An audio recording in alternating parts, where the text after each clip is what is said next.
Hey everyone, my name is Wedge. The remainder of Journey into Nyx was spoiled this morning. That means we get to start our Best of the Rest series. Each video will focus on one color, going over all the cards that haven't been spoiled until now.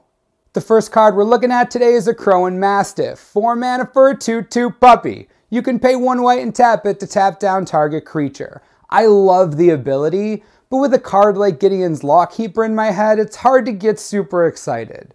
Regardless of that, it's an okay pick in Limited. Tapping creatures is always fun, plus it makes your opponents real upset. Armament of Nyx is 3 mana for an enchant creature aura. Enchanted creature has double strike as long as it's an enchantment. Otherwise, prevent all damage that would be dealt by it. I really like this card.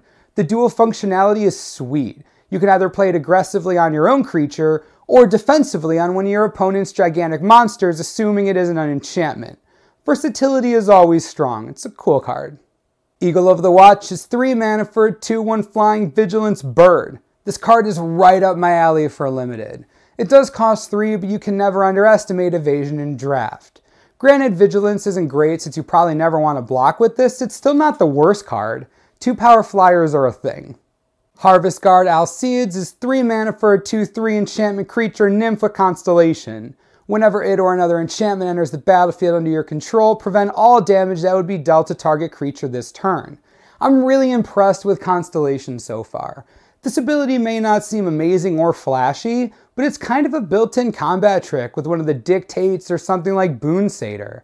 It's no staple in Constructed or anything, but a 2/3 with a cool ability is always draftable to me. Liana Band Trailblazer is a 1 mana 0/4 centaur with heroic. Whenever you cast a spell that targets him, put a 1/1 counter on him. Guys, I know this is going to be hard, but it's time for us to say goodbye to Yoked Ox. I know it isn't going to be easy. I've grown close to Bill, as I'm sure you all have. Let's all say goodbye together with the reading of Bill's flavor text. It was in the fields of grain, not fields of battle, that the champion learned to bear the yoke of duty to the gods. She worked the land. I'm sorry, I can't do this. Liana and Iconoclast is 4 mana for a 3/2 cat monk with heroic. Whenever you cast a spell that targets him, destroy target enchantment creature an opponent controls. This ability is good.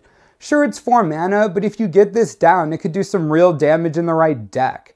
This limited format is filled with enchantment creatures, so I'm not too worried about the trigger whiffing that often. It's not bad. Next up, we have Mortal Obstinacy, 1 mana for an enchanted creature aura. Enchanted creature gets +1/+1. Whenever it deals combat damage to a player, you can sacrifice Mortal Obstinacy and destroy target enchantment. It's fast, it enables heroic and constellation, and it gives you a free enchantment kill spell if it hits. This is a lot of value for 1 white mana. This could see some fringe play in Standard and a few white-based heroic decks. Just so cheap. Oppressive Raise is 1 mana for another enchant creature aura. Enchanted creature can't attack or block unless its controller pays 3. Activated abilities of enchanted creature cost 3 more to activate. Well, isn't this just the most annoying card ever? At least with Pacifism or Paralyzing Grasp, the ability is static, and unless you remove the card, there's nothing you can do.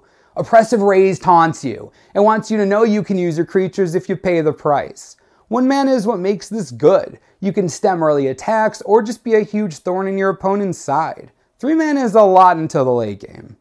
Oresco Swiftclaw is 2 mana for a 3/1 cat warrior. He deals damage? Moving right along, we have Phalanx Formation. 3 mana for an instant with Strive, costing 2 more to cast for each target beyond the first. Any number of target creatures each gain double strike until end of turn. This is a strong ability.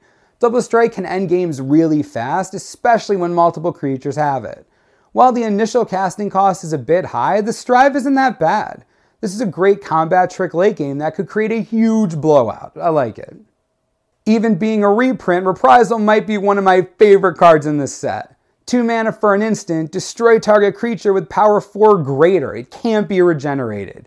Let me put it this way. I played Smite the Monstrous during Innistrad Limited. Reprisal is just infinitely better. I did the math. Anyways, this block is filled with gigantic creatures. This card is live against a ton of stuff. Even if you brought it to Standard, it could fight green-red monsters pretty well minus Stormbreath Dragon.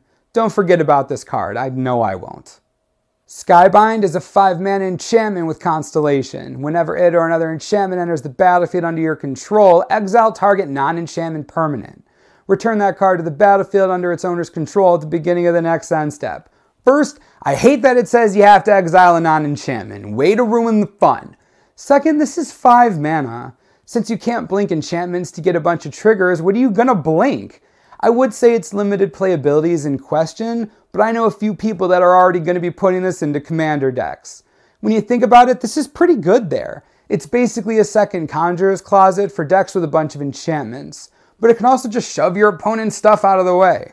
So many flyers. I'm going to love this limited format. Spear Cavalry is 5 mana for a 2/2 flying double strike human soldier. I'm playing this in limited easily. Sure, it's a 2/2, but it'll fight most anything in the sky. There are obviously the bigger bombs it can't deal with, but anything normal sized is dead meat. In addition, if your opponent has no flyers, 4 damage a turn uncontested adds up fast. Stonewise, Fortifier is 2 mana for a 2/2. You can pay 5 to prevent all damage that would be dealt to the Fortifier by target creature this turn. This guy's just the definition of no fun. Sure, he's a 2/2 for 2, and that's okay, but no one's happy with that ability.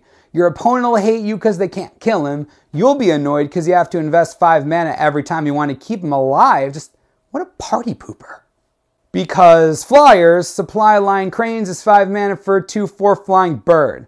Whenever enters the battlefield, put a 1/1 counter on target creature. I like this. A 2/4 for 5 is nothing to write home about, even with flying, but the counter it brings with it is pretty cool. It's certainly limited playable.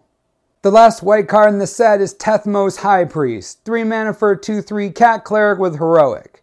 Whenever you cast a spell that targets him, return target creature card with converted mana cost 2 or less from your graveyard to the battlefield. I was surprised when I saw this gem. The ability creates ridiculous value in both limited and any heroic deck running it ever. Sure, it isn't the most aggressive card, but when you can get back one of your staple creatures every time you target this, I think it might be worth the sacrifice. I don't think it'll be a staple, and most people probably won't run it, but there will be some people that at least playtest with it. I'd be interested to see how that goes. Well, that ends all the white cards from Journey into Nyx. What do you guys think? Did white do okay this time around? My opinion, yes, it did very well. I think there are cards here that are designed to replace the Return to Ravnica block cards that'll rotate in the coming months. Remember to subscribe below for the latest and most reliable Journey into Nyx spoiler information you could ever need. This is the Mana Source, I'm Wedge, thanks for watching, we'll see you next time.